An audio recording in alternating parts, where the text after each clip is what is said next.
Oke, ya, saya coba tampilkan.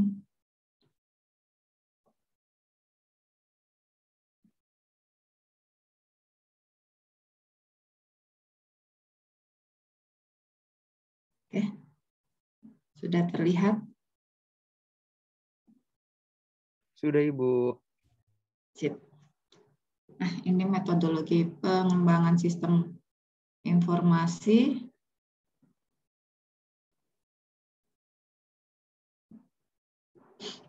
Apa sih pengembangan sistem informasi itu? Atau biasanya apa ya? Bukan biasanya sih, saya singkat pakai PSI ya, biar lebih gampang.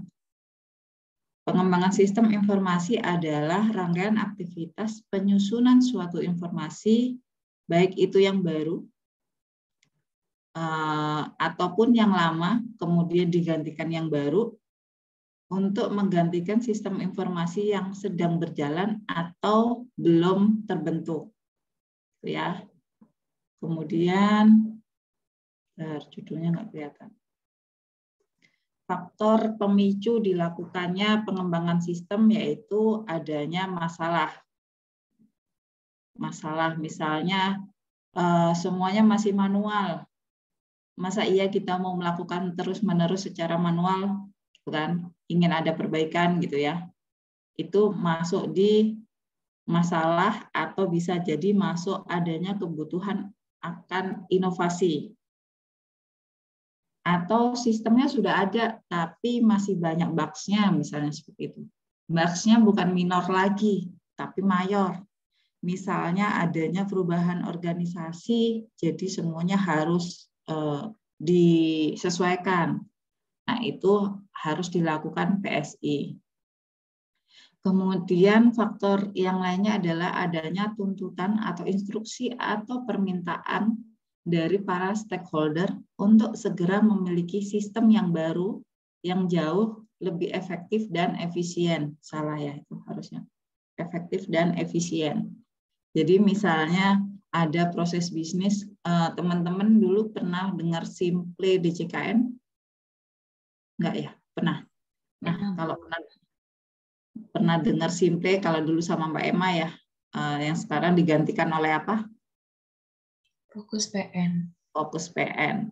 Nah, di sana di Simple itu masih ingat nggak apa sih kekurangan Simple sampai harus dikembangkan aplikasi yang baru?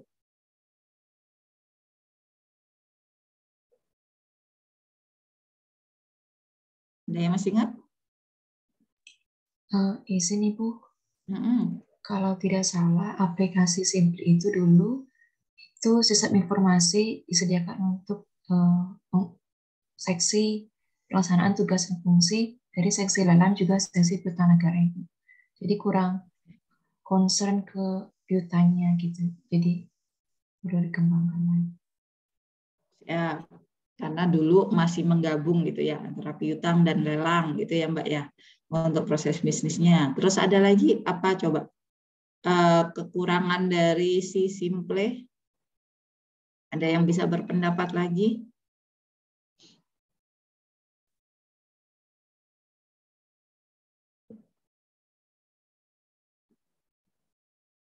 Lupa.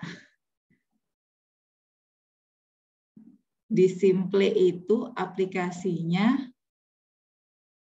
ada proses input tapi nggak mengeluarkan output. Sedangkan minggu lalu, 2 minggu lalu kita belajar ya, sistem informasi itu dia pasti ada input, ada proses, kemudian ada menghasilkan output. Nah, karena itu mulailah dituntut untuk segera mengembangkan sistem baru yang lebih efektif dan pastinya efisien karena tadi mempertimbangkan proses bisnisnya si piutang dan si lelang itu berbeda. Biar lebih fokus kita pisahkan seperti itu ya. Dan di masa itu juga yang lebih dulu berkembang setelah si Simple itu ada si lelang, e-auction. Nah, lelangnya udah di-handle nih, untuk PN-nya nggak ada. Nah, makanya dibentuklah si fokus PN. Kemudian adanya kepentingan meraih berbagai kemungkinan adanya peluang bisnis. Ada yang bisa jelasin nggak?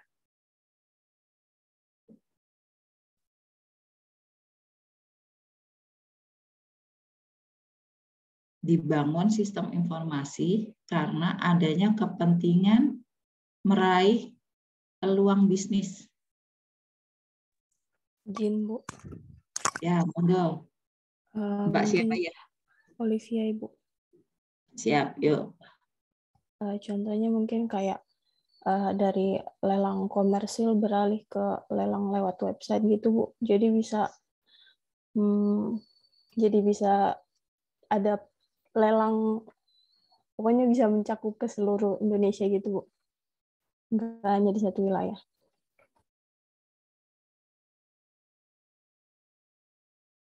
Ya, benar. Ada yang mau nambahin lagi? Kalau terkait lelang, berarti wilayahnya bisa lebih luas. Terus apa lagi? Ini sebentar, saya sambil buka apa yang buat nilai itu ya. 605. Ini timnya Mas Edo kan ya?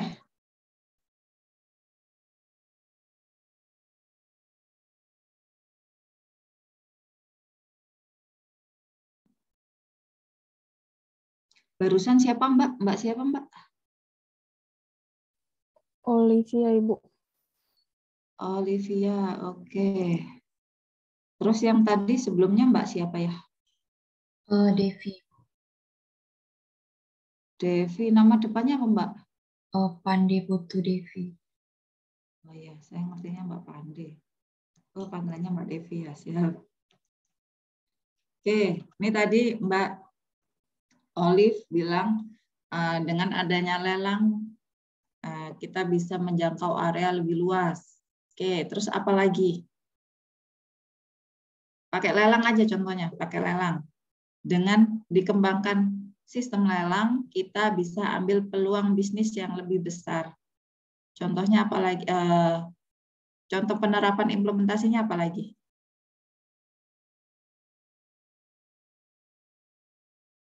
Gini aja ya, kelihatan kan ya? Ada yang bisa mendeskripsikan lagi peluang apa sih kalau yang bisa kita dapat kalau kita bangun sistem lelang Go ID?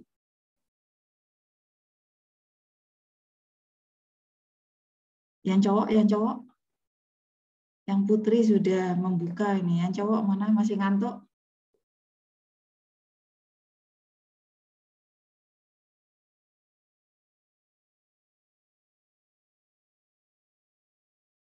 Izin berpendapat, Bu. Yuk, monggo. Mungkin bisa kayak advertisement gitu, Bu, iklan gitu untuk pihak luar yang mungkin ada hubungannya, yang bisa ada hubungannya dengan lelang ataupun yang tidak bisa yang tidak ada hubungan dengan lelang, Bu. Oke, itu nambah penghasilan gitu ya, nambah penghasilan sampingan gitu ya, tambahan. Gitu ya, Ya, Mas? Bu.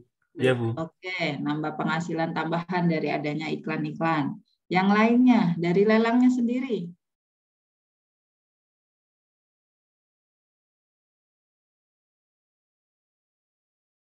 Kalau orang ketemu, kita bisa ngobrol, kamu nawar berapa ya? 100. Oh yaudah aku nawar 101.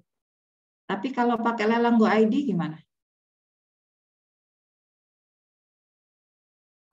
Kalau close bidding nggak kelihatan, Bu. Jadi diharapkan bisa apa, Mbak? Lebih fair, Bu. Lebih fair itu apa? Aku menggali ya, maksudnya ini ngajak diskusinya menggali kalian. Lebih fairnya apa, Mas? Mungkin jadi lebih tidak ada campur tangan pihak lain gitu loh, Bu, karena tersistem gitu. Jadi nanti yang terpilihnya otomatis gitu loh, Bu. Terpilihnya otomatis. Lebih Nilai. adil mungkin. Oke, suatu sistem itu pasti ada logiknya kan ya. Sistemnya harus adil, adil karena sistem yang memilih. Sistem yang memilih itu yang dipilih adalah harga yang tertinggi, Bu. tertinggi. Jadi bisa nggak ada yang bisa jelasin dengan pengembangan sistem itu kita bisa meraih peluang bisnis yang lebih besar.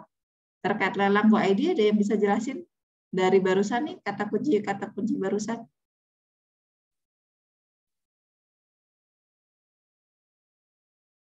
Ayo. Masih ngantuk atau apa ya? Barusan udah ada nih. Tadi kalau pakai manual kita bisa janjian, hargamu berapa kamu nawarnya 100. Oh ya udah aku 101. Terus tadi kalau close bidding kita jadi nggak tahu.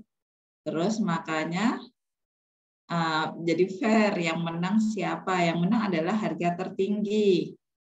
Ada nggak kemungkinan kalau si A tapi di sistem nih 100, terus ada yang nawar 500, ada nggak kemungkinannya? Ada, karena nggak saling tahu. Yang berdampak apa kepada kita? Kita bisa dapat, malah barang itu laku lelang 500 daripada cuma 101 kan? Nah, itu yang dimaksud dengan sistem itu bisa membantu meraih peluang bisnis yang lebih tinggi. Itu dulu pernah kejadian yang dilelang itu melelang pesawat apa ya? Karena close bidding itu lakunya 57 kali lipat dari harga limit. Nah, itu kan sesuatu pendapatan yang wow banget ya buat kita negaranya kan. Oke, lanjut ya. Bentar, ini mousku kenapa nih? Oke. Ini tujuan PSI ISES ya kalau gampangannya, tapi ini nggak usah dihafalin. Tapi pada intinya ketika kita mengembangkan sistem itu pasti kita ingin adanya peningkatan terhadap kinerja atau performance-nya. Aplikasi yang sudah lama itu pasti akan berdampak pada kinerjanya. Paling gampang kalau teman-teman kemarin sempat ngerasain pakai Nokia yang lama nggak ya? Atau Android yang lama, kemudian semakin ke sini aplikasinya, HP-nya malah nggak bisa dipakai kan? Karena teknologi berkembang, terus size aplikasi di HP-nya juga makin meningkat, pasti dengan RAM yang sedikit akan berdampak gitu kan? Aplikasinya lemot kayak gitu-gitu. Nah, itu makanya perlu dikembangkan sistem yang baru biasanya. Kemudian ada peningkatan terhadap informasi. Kalau dulu orang yang penting merubah dari manual ke otomatis. Sekarang sudah mulai ada, bukan sekarang ya, hampir semua sistem saat ini itu upayanya adalah memberikan transparansi informasi. Saya menyampaikan layanan saya posisinya di mana.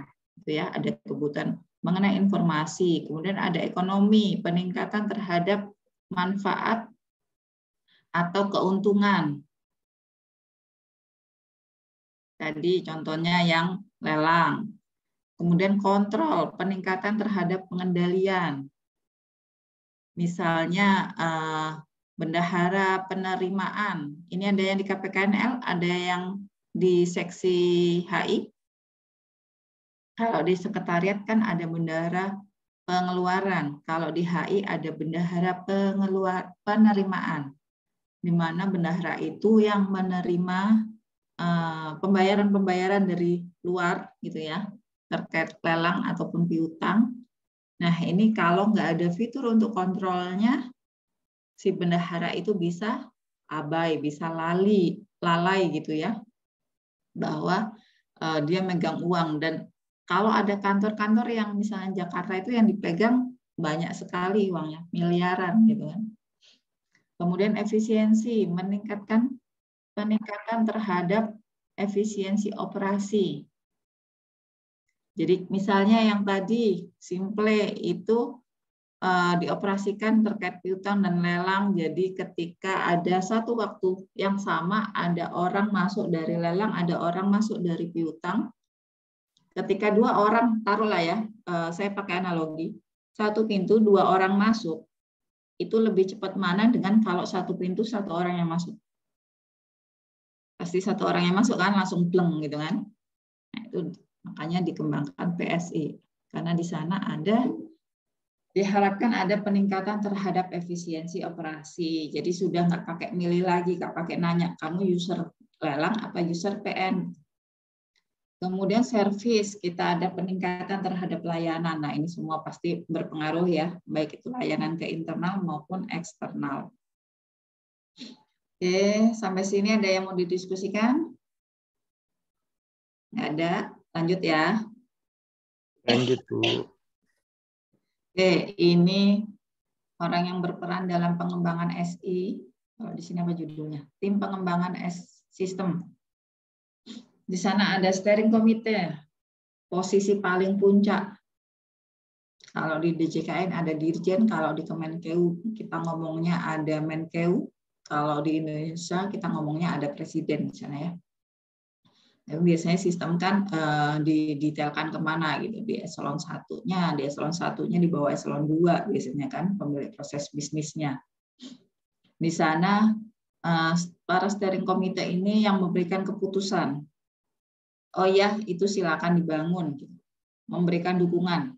Apa yang kamu butuhkan untuk membangun itu? Butuh dana, butuh orang. Nah, di sana itu adalah tugas dari si steering committee. Kemudian project leader untuk memimpin jalannya suatu proyek. Jadi dari awal sampai akhir biasanya reportnya ke project leader, nanti project leader yang menyampaikan ke steering committee. Kalau nanti penerapannya ya. Kemudian ada sistem analis yang tugasnya melakukan perancangan dan analisis dari kebutuhan sistemnya. Apa-apa yang dibutuhin itu nanti ada sistem analis. Kemudian programmer yang melakukan coding atau menerapkan hasil dari si sistem analis. Bisa nggak programmer mengembangkan A, sistem analis merumuskan B? Tidak ya, karena hasilnya pasti akan berbeda gitu kan. Kemudian ada technical spesialis, di sana ada ahli bidang di bagian database, kemudian di bagian telekomunikasinya, di bagian jaringannya gitu. Itu biasanya disebut technical spesialis. Kemudian ada sistem stakeholder atau pihak yang terkait atau berkepentingan. Misalnya apa? Misalnya kalau kita mau pakai sistem itu kita pakai lisensinya apa gitu ya. GIS tahu ya. Nah, di sana kan ada kita menggunakan lisensi peta. Nah, itu siapa gitu kan, Bakusur Kanal atau apa ya sekarang namanya. Nah, itu sebagai pihak yang berkepentingan. Kemudian yang paling utama adalah ketika sistem digunakan, sistem dikembangkan itu pastinya untuk para user atau para pengguna. Nah, ini kalau di DJKN sendiri, biasanya di steering committee itu ada direktur sampai ke dirjen, bahkan kalau perlu ya, misalnya waktu itu tentang akses KN, yang aplikasi untuk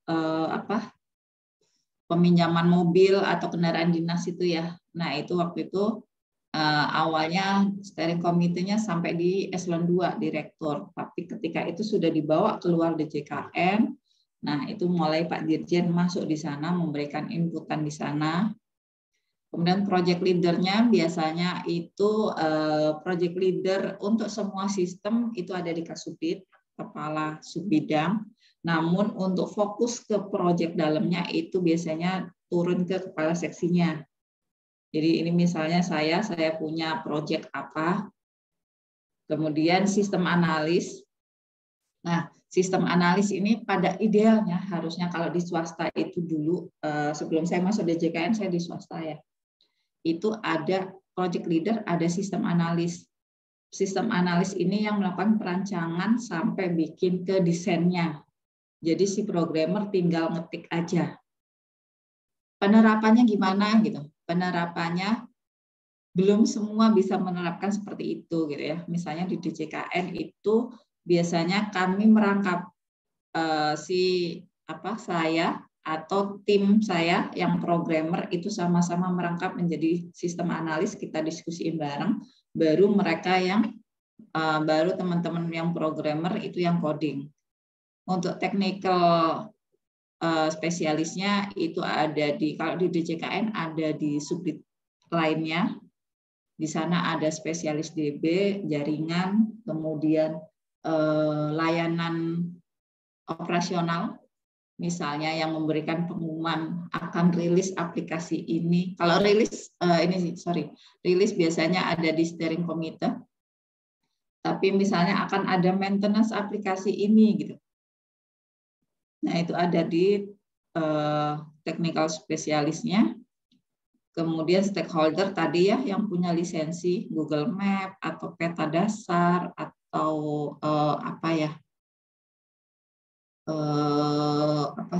Tableau kayak gitu-gitu ya. Nah, pihak-pihak yang berkepentingan itu. Kemudian usernya ya pasti semua yang berkepentingan ya yang menggunakan. Itu penerapan kalau di DJKN. Tapi idealnya adalah semua posisi ini dimiliki oleh orang yang berbeda. Bagus nggak sih kalau programmer itu yang mengembangkan, yang melakukan pengecekan itu dia juga? Nggak bagus ya. Kenapa Mas Iqbal? Mungkin Bu, kalau di pandangan Iqbal, kalau misalkan ditumpuk di satu orang itu nanti mungkin akan terlalu berat gitu loh Bu kerjanya Bu. Jadi nanti mungkin si programmer juga bakal kebingungan juga, bakal kayak saking banyak pekerjaan yang dilakuin itu mungkin jadi nggak optimal aja gitu Bu hasilnya. Mungkin ya Bu ya. Nah, oke. Beban kerjanya berat, beban hidupnya nambah. Ada lagi, kenapa harus dibedakan orangnya? Antara si programmer dengan si tester. Sudah ada lagi ya harusnya tester gitu ya. Ada yang bisa berpendapat kenapa sih dibedakan? Yang lain yuk, yang belum bersuara nih biar ada suaranya. Mas Farhan. Izin Bu. Siapa ini? Mbak Anita, ayo monggo. Mas Farhan selamat nih kata dia. Mungkin karena dibedakan itu supaya bisa ditemukan kesalahan secara lebih jujur gitu Bu. Kalau beda orang kan nggak ditutup-tutupi kesalahannya seperti itu Bu.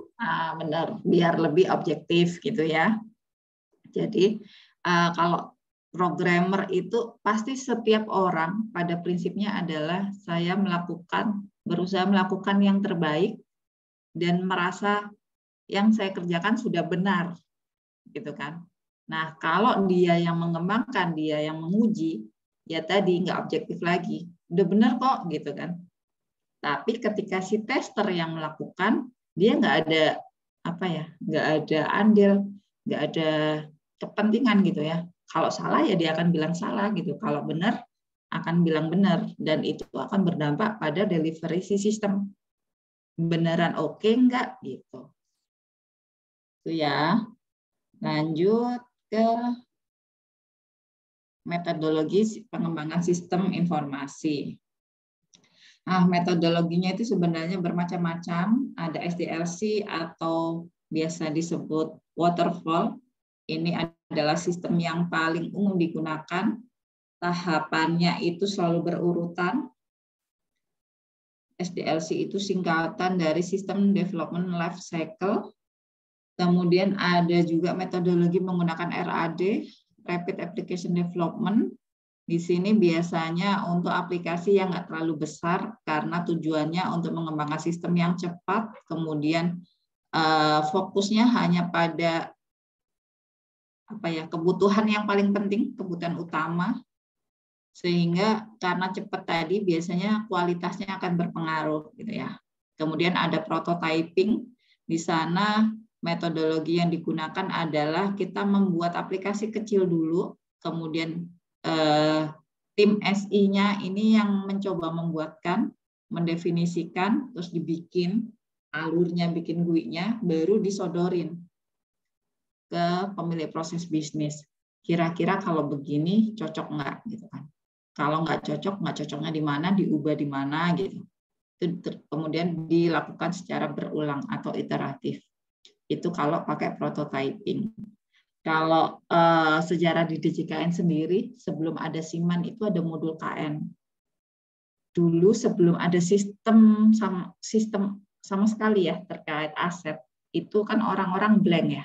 Bisa nggak ya kita bangun sistem terkait aset? Kalau diminta mendefinisikan sistem terkait aset itu seperti apa, itu nggak akan terbangun sistem. sejarahnya di DJKN di situ dipakai metode prototyping waktu itu. Jadi ada tim dari SI, Sistem Informasi, yang membuat desainnya, bikin aplikasinya, terus ditawarin. Jadi ini loh alur sistem itu, aset itu dari sini bisa diiniin ya, kemudian dari sini bisa diginiin. Benar nggak kayak gitu? Kalau benar, terus ini disistemkan seperti ini, kira-kira masuk nggak gitu? Oh ya masuk, tapi harusnya ada ini gitu. Nah itu ada di prototyping. Ketika sudah mulai kan orang-orang itu terbayang lebih enak kalau dia lihat wujudnya ya. Kalau nggak lihat wujudnya, biasanya kalau yang nggak terbiasa kan akan pusing gitu. Kayak apa ya sistemnya? Gitu. Nah itu bisa dibantu dengan prototyping. Kemudian ada end user development, ini biasanya untuk aplikasi-aplikasi kecil. Atau bahkan misalnya pakai pakai Excel itu kan juga bisa ya di coding dikit itu kan bisa ya, itu end user development. Agile development ini hampir banyak diterapkan di luar pemerintahan, jadi membangunnya kecil-kecil tapi saling integrated gitu, kemudian kecil selesai rilis gitu kan. Ini biasanya kalau di startup atau di Tokopedia itu juga pakai Agile. Jadi ada fitur kecil-kecil gitu ya. Biasa pakai Tokopedia nggak ya? Karena kan ada menu-menunya. Bentar, mana aku buka deh. Sana itu ada menu-menunya, misalnya belanja 2 jam saja, top up. Nah itu kan sebenarnya menu kecil dirilis gitu kan. Dari awalnya yang hanya ada 2 menu, kalau dulu Tokopedia hanya belanja misalnya gitu ya. Kemudian nambah terkait pembayaran, kemudian nambah terkait travel. Nah itu mereka pakai Agile Development. Saat ini sendiri untuk DJKN itu juga sudah mulai berangkat mengembangkan dengan metodologi ini. Jadi dibangun per sistem, per subsistem, kemudian kita janjian.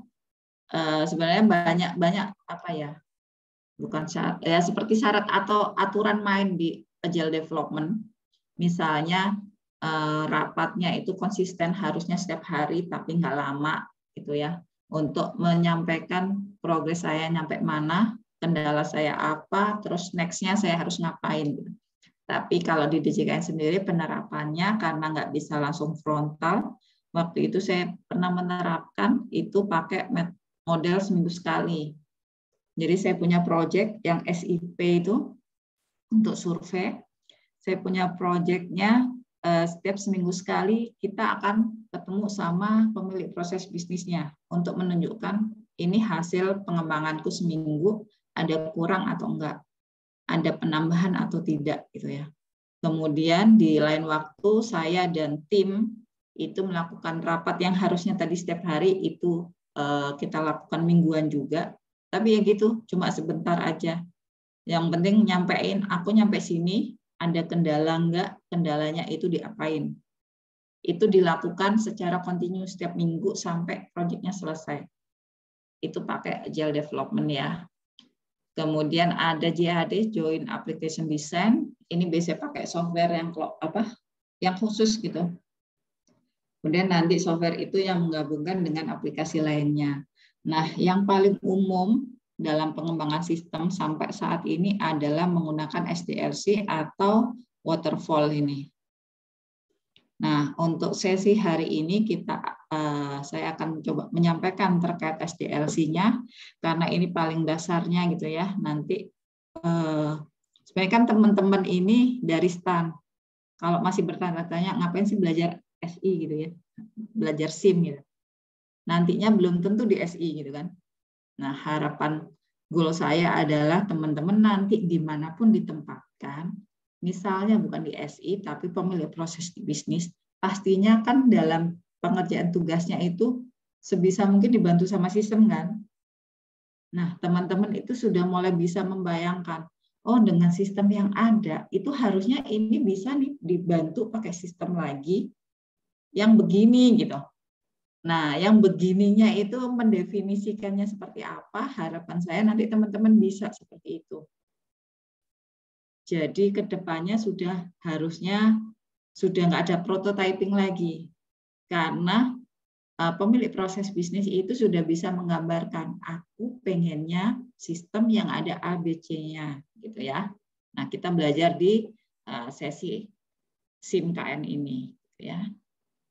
Nah, ini tahapan dari si SDLC. Dia ada perencanaan, kemudian dilakukan analisis, dilakukan perancangan atau desain, terus baru di coding atau diimplementasikan, baru setelah itu digunakan dan di maintenance, gitu ya. Di perencanaan, di sana kegiatannya ngapain sih? Di sana memahami masalahnya apa, mendefinisikan masalahnya apa. Kemudian, oh ya udah ada masalah nih di SIP untuk teman-teman yang turun ke jalan untuk melakukan survei objek, survei rumah, taruhlah gitu ya. Itu masih harus nulis di kertas. Oh ya udah, kita berarti butuh sistem itu, gitu kan? Kita tetapkan tujuannya. Kemudian ruang lingkupnya apa? Oh ya udah, untuk survei yang bangunan tok, gitu. Terus nanti ke depannya lagi, nanti setelah bangunan udah selesai, kita bikin survei yang terkait ATM. Kalau teman-teman yang lagi magang di KPKNL sekarang, yang di penilaian itu sedang sibuk melakukan survei karena mereka ada target per tahun itu harus mendapatkan data pembanding ATM atau barang itu dalam 1 tahun berapa objek gitu ya. Nah, itu di proses perencanaan. Saya mau ada sistem terkait survei. Kemudian ruang lingkupnya itu ini. Di sana dilakukan studi banding, kalau di luar itu seperti apa, atau misalnya situs jual beli itu menampilkan hasilnya seperti apa, dilakukan studi banding. Kemudian ruang lingkupnya ditentukan, oh tahap 1 kita bikin survei A, tahap 2 kita bikin survei B, gitu ya. Kemudian dilakukan analisis untuk lebih mendetailkan data sama prosesnya apa ya yang berpengaruh, apa yang dibutuhkan, gitu kan. Misalnya nama jalan, kita butuhnya hanya nama jalannya tok atau sampai RT RW sampai nomor ya. Terus untuk nama jalan itu nanti di sistem mendingan diketik atau milih aja ya. Nah, itu ada di proses analisis. Kemudian ada perancangan. Tadi sudah keluar dari analisisnya, sudah kelihatan nih kalau jalan itu jangan teks, tapi untuk provinsi sampai dengan kecamatan itu tinggal milih. Biar nanti kalau ada kebutuhan menyampaikan data, berapa sih ATM atau rumah yang ada di kecamatan A, itu sistem bisa langsung menampilkan. Karena kalau kita pakai ketikan, nulis kecamatan Johar Baru, ada yang digandeng. Johar Baru, ada yang kasih spasi, Johar spasi Baru. Nah, itu fungsi utamanya ada di proses analisis. Kalau analisisnya kurang pas, sistem yang dihasilkan pun akan kurang pas. Kemudian masuk ke perancangannya, dibentuklah, tahu drop down nggak? Kalau di sini notepad ya. Oke, sebentar, pakai teks. Pakai draw. Kalau yang nulis itu mana ya? Nah, di analisis itu ada misalnya tadi alamat itu untuk provinsi itu pakainya drop down aja, jadi tinggal milih sampai dengan kecamatan gitu. Tapi untuk sampai dengan alamat nomor rumah itu kan biasanya satu dengan yang lainnya kan beda ya. Ini dia teks, dia nulis. Nah, ini form untuk pengisian alamat, misal gitu. Tulisannya jelek banget. Nah, merumuskannya itu ada di analisis. Menampilkan formnya itu kira-kira akan seperti apa, itu ada di perancangan. Form login. Login itu butuhnya apa sih? butuh masukin nama, tanggal lahir, password, alamat, gitu nggak ya? Gitu. Oh, nggak usah, cukup pakai username sama password. Itu proses mendefinisikannya dianalisis. Proses perancangannya, oh, cuma ada 2, ada form login, di sini ada username. Username-nya ketikan apa? Drop down, ketikan. Password-nya ketikan atau ini, ketikan. Terus habis itu ada tombol submit. Itu ada di proses perancangan. Nah, kalau sudah kelihatan nih hasil analisisnya apa, desainnya seperti apa, lalu si programmer melakukan codingnya. Pakai bahasa-bahasa yang telah disepakati. Bahasa pemrograman ya. Kemudian setelah itu masuk di penggunaan dan maintenance. Nah, di sini ada proses testing. Oh, testingnya masuk di penerapan, sorry. Testingnya setelah si coding udah selesai, dilakukan pengujian dulu nih. Pengujiannya udah selesai, dibuatkan dokumennya. Kalau mau pakai aplikasi ini, langkah-langkah usernya itu seperti ini, user manual gitu ya, itu untuk pengguna. Kemudian dokumen untuk sistemnya sendiri, kalau mau merilis aplikasi ini, itu langkah-langkahnya seperti ini. Siapkan dulu database-nya, siapkan dulu server web service-nya, baru deploy aplikasinya, itu semua ada di dokumentasi penggunaan. Kemudian baru setelah itu dilakukan rilis atau penggunaan, use and maintenance. Kemudian secara periodik itu dilakukan evaluasi dan pemeliharaan. Oh, sistem tahun ini masih bisa dipakai, berarti nggak apa-apa pakai itu. Oh, sistem tahun ini tahunnya bertambah, berarti kita harus cek ada nggak ya pilihan yang menggunakan tahun gitu kan.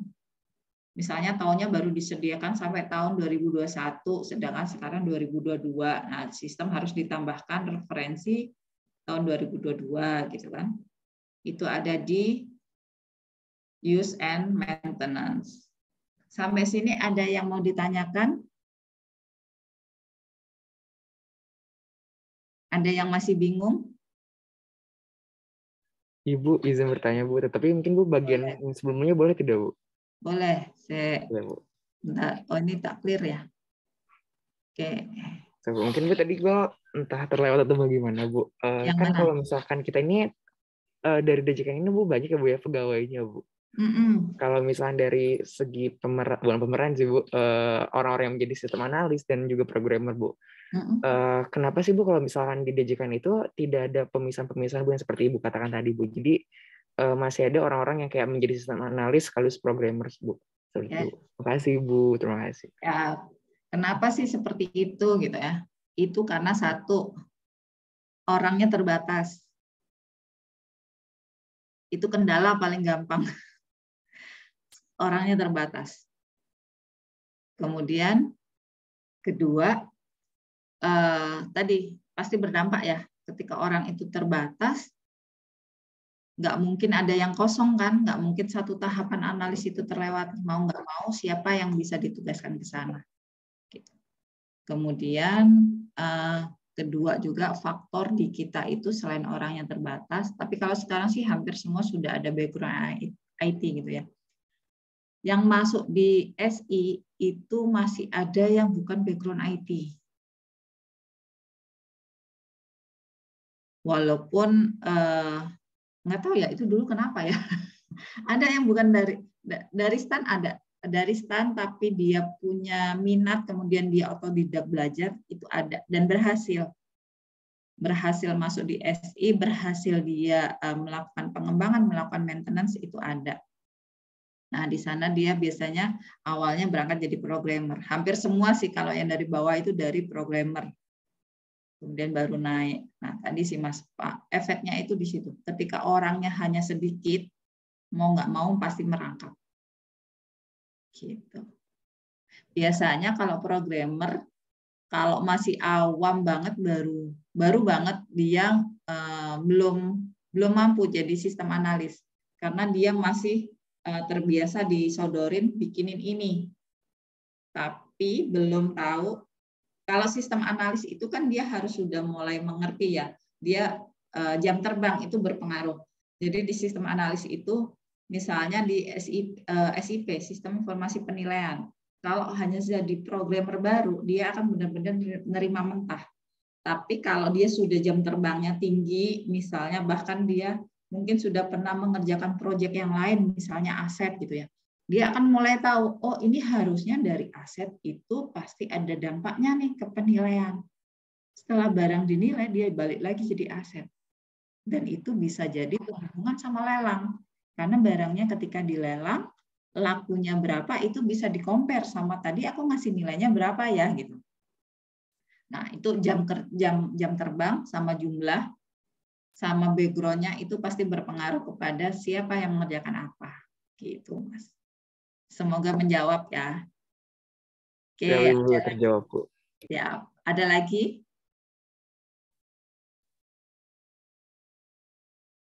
Oke, kalau nggak ada balik ke sini, tinggal sedikit lagi. Oh, masih 8:30, masih lama berarti. Berarti nanti kalian waktunya lama, nggak apa-apa. Nah, ini tahapannya. Nah, tahapan untuk SDLC itu ciri khasnya adalah berurutan. Nggak boleh di-skip. Nggak boleh lengkap-lengkap. Boleh nggak Bu, habis melakukan perencanaan langsung di coding baru dibuatin dokumennya, dokumen analisisnya? Nggak boleh. Ini saklek. Kalau SDLC itu waterfall, air terjun, jadi dari atas ngalir ke bawah. Gitu ya. Ini prinsipnya SDLC. Ini gambarannya. Kalaupun mau iteratif, dia ya iteratifnya seperti ini. Di planning dulu, dilakukan analisis, desain, baru implementasi, baru digunakan. Kemudian tadi kan pas di fase penggunaan dan maintenance itu ada proses evaluasi. Oh, ada kekurangan, di planning lagi, di analisis lagi, di desain lagi. Muter aja terus seperti ini. Nggak akan mungkin ada proses dari satu lompat ke tiga, itu nggak mungkin. Makanya biasanya kalau di sini cenderung sekarang dirasakan lama. Karena semuanya harus dilakukan proses sesuai tahapan ini. Makanya mulai beralih menjadi yang agile tadi. Kalau agile itu dia nggak terlalu dokumentasi. Yang penting produk segera jadi, oke, dan segera rilis. Begitu. Kemudian, nah ini manfaat dari penerapan SDLC. Ini udah mau selesai nih slide-nya. Manfaatnya tadi, karena dilakukan secara bertahap, seharusnya kontrolnya juga akan berpengaruh. Kontrol sistemnya menjadi lebih baik. Kemudian pasti berpengaruh menjadi sistem yang dapat dihandalkan karena tadi melalui tahapan, pertahapan dilakukan secara lengkap, secara rinci gitu ya. Kemudian karena dilakukan pertahapan itu akan memudahkan ketika mendeteksi errornya. Oh, ini ada salah di sini nih gitu kan. Segera diperbaikin di tahap itu. Kemudian karena tadi satu rangkaian dia memikirkan dulu, makanya hasilnya biasanya lebih besar dan lebih komprehensif, dan biasanya memang digunakan untuk aplikasi atau sistem yang berskala besar. Minusnya apa? Kekurangannya yaitu sistemnya tadi nggak fleksibel, karena kan harus life cycle ya, harus muter. Nah, itu pastinya akan berdampak pada waktu dan biaya. Kemudian kalau bisa terjadi keraguan pada saat perjalanan proyek. Jadi kalau proyeknya, wah ini kayaknya udah oke nggak ya gitu kan. Nah ini yang jadinya ragu, ini sistem mau diteruskan atau kita kembali ya. Gitu. Kita mau berhenti atau diteruskan gitu. Kalau berhenti dampaknya apa? Misalnya kalau dikerjakan pihak ketiga kena penalti enggak gitu kan. Jadi temuan enggak gitu. Kemudian kalau sistem itu mulai ketahuan di belakang, oh ada salah tapi tetap dilanjutkan, hasilnya apa? Sistem tidak terbangun dengan sempurna dan mungkin bisa jadi sama-sama temuan ya. Nah, itu di SDLC itu kekurangannya. Oke, sampai sini ada yang ingin ditanyakan? Ada yang ingin dibahas? Untuk proses ini sendiri, fokusnya di sini aja nih, di SDLC. Teman-teman sudah mulai bisa mendefinisikan nggak ya? Tadi, oh perencanaan, apa? Analisisnya apa, gitu. Ini tahapan SDLC ya, pasti 5 tahapan itu harus ada.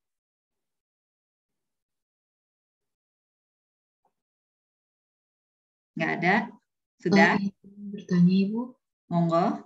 saya tertarik sama informasi yaitu fokus PN Ibu. Dalam tahapan yang kelima yaitu maintenance atau pemeliharaan, penerapan maintenance-nya itu sendiri, apakah menghambat dari penggunaan aplikasi itu seperti selama 1 hari tidak bisa digunakan, ataukah sudah memang disetting Ibu bahwa selama kita maintenance masih tetap digunakan, masih tetap bisa digunakan seperti biasa? Seperti bagaimana maintenance-nya? Terima kasih. Siap. Pada proses maintenance itu biasanya kan ada evaluasi dulu ya. Nah, di evaluasi itulah yang akan memutuskan, oh maintenance-nya aku bisa lakukan tanpa downtime, tanpa tanpa mengistirahatkan atau memberitahukan user bahwa akan ada pemeliharaan, atau kita ada downtime. Nah, kalau misalnya hanya merubah label yang nggak terpengaruh dengan database, itu mungkin kita bisa lakukan tanpa downtime, karena user nggak akan ngeh. Tapi ketika proses maintenance itu ada hubungannya dengan database, kita biasanya melakukan dengan downtime. Nah, di downtime sendiri, itu ada yang namanya plan downtime. Jadi kita sudah rencanakan bahwa sistem akan ada maintenance dari jam sekian sampai jam sekian. Nah, itu yang harus bisa memutuskan adalah biasanya tim project leader-nya. Kira-kira kebutuhannya berapa. Dan biasanya kita melakukan estimasi itu juga nggak bisa sembarangan gitu.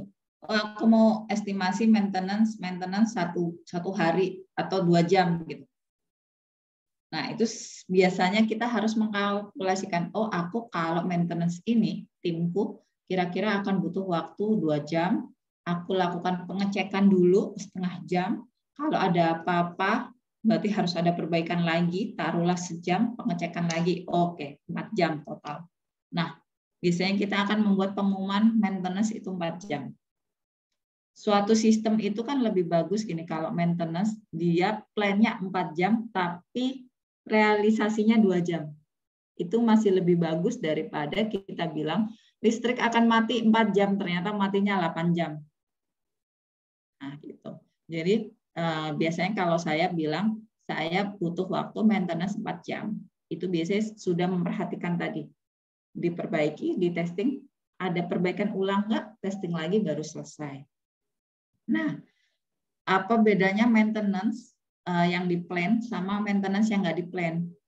Yang nggak di plan itu biasanya ada, misalnya ada serangan, tiba-tiba ada hacker masuk ke sistem terus sistemnya jadi error, atau ada service apa di hardware yang rusak atau terganggu misalnya gitu ya, atau internetnya putus atau apa gitu kan. Nah, itu biasanya bukan plan downtime, tapi kita harus serta-merta melakukan downtime.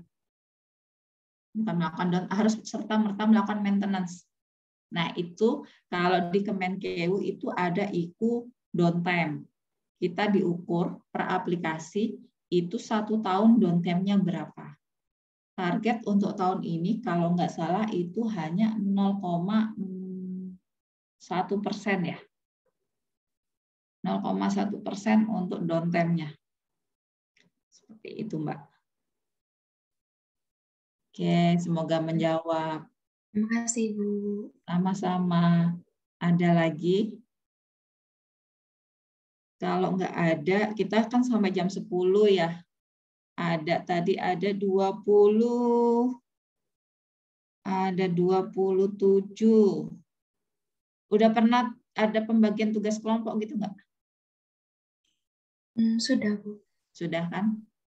Kelompoknya terserah, kita bagi kelompok yuk, 5 kelompok, berarti ada yang 5, ada yang 6. Kalian bikin kelompok, aku siapkan breakout room-nya. Sebentar, ini tadi mana? Oke. Silakan berkelompok didiskusikan. Udah masuk belum ya?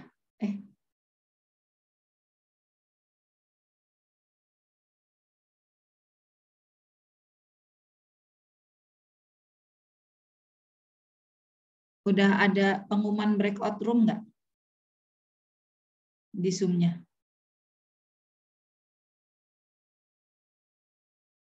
Belum, Bu.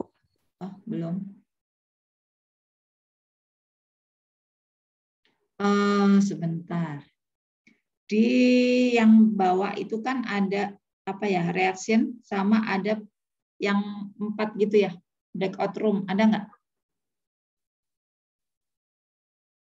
Nggak ada. Tidak ada, Bu, breakout room. Kalian kalau kelompokan pakai apa biasanya? Atau aku assign deh. Kalau assign saya pakai urut di sini ya, nggak apa-apa ya. 5, oke. Kemudian 6, 7, 8, 9, 10, 11, oke.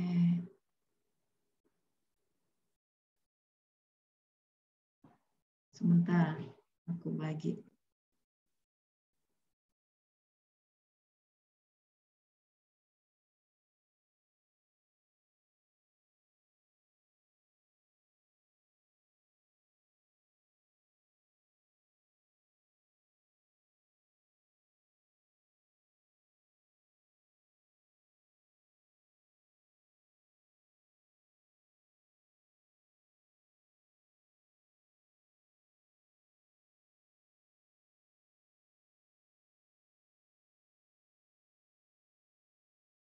Oke, sudah ada nggak?